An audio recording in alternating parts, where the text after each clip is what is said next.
Welcome!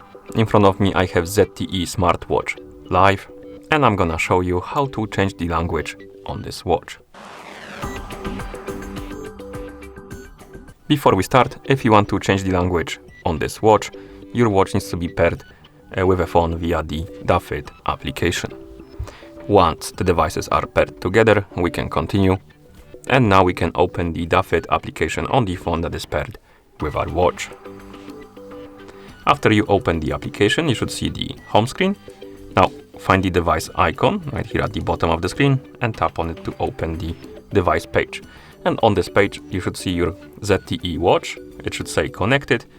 Now scroll down, find the option called Others and tap on it.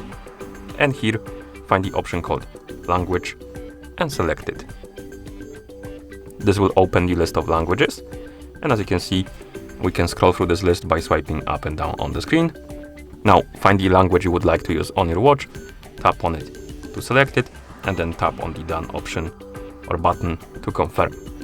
And now we can wake up the screen on our watch, and when we open the menu, you will see that the language changed.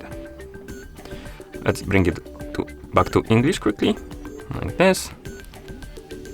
Okay, and once you're done changing the language, you can close the application. And that's how you change the language on this watch. Thank you for watching. If you found this video helpful, please consider subscribing to our channel and leaving the like on the video.